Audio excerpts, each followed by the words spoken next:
is all great stuff, but if we could get the real Superman in here, I mean, you have this funny accent that is so not American.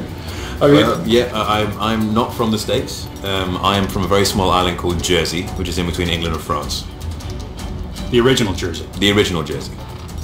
Not New Jersey. Is there a Jersey Shore on the original Jersey? There is plenty of shores, but not the kind of shore you're talking about.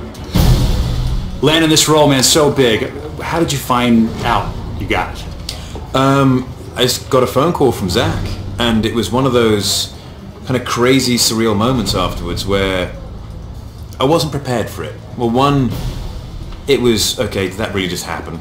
And it wasn't like leaping up and down for joy at first, it was just trying to process. I was prepared for no, because that's what I ever got for the big jobs in the past. And that's what I knew I could deal with. I wasn't prepared for yes.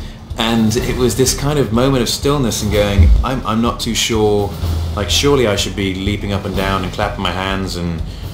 Or flying. Or flying. I'll save that for later.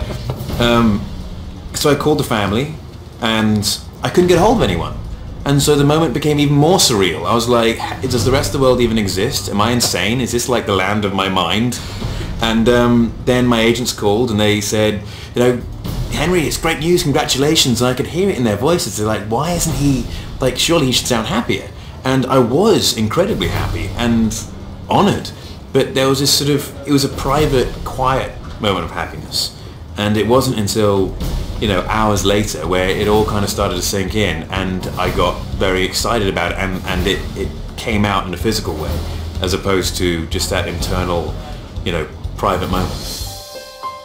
Were you a Superman fan when you were a kid? I was, yeah, absolutely. I wasn't a comic book reader. I didn't read the comic books until after I was offered the job as a use of source material, but I knew Superman was, and I saw the cartoons and stuff, and I knew the movies, and did the same thing, running around the gardens, you know, with a tea towel wrapped around my neck and beating up my brothers, or getting beat up by my brothers. Whoever got to play Superman, you know, was the one who you couldn't beat up because he was invulnerable.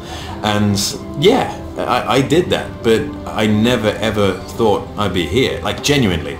Just this moment I just had there in my head going, oh my goodness, I'm talking to someone about Man of Steel and I'm playing Superman. And I do have these moments every now and then where it completely blows my mind and I don't quite know how to process it, but I'm enjoying it. You have said in Details magazine that you, or as a kid, were called Fat Cavill. Mm-hmm. You were overweight as a kid. Yeah. Did you get picked on? Yeah. Bullied? But yeah, but I mean, picked on is bullied. I mean, what kid didn't get picked on at some stage? Kids are kids. That's the wonder about being a kid, and the terrible thing is that everyone's stretching and flexing their social muscles. And I don't hold any grudges against guys making decisions back then. As adults now, I'm sure they're lovely people. But kids are cruel. Kids are mean.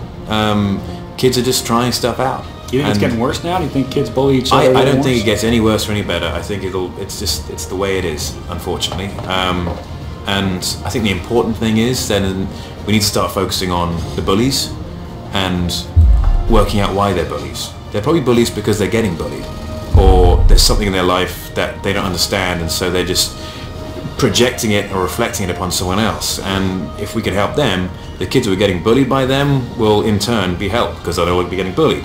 Two birds with one stone.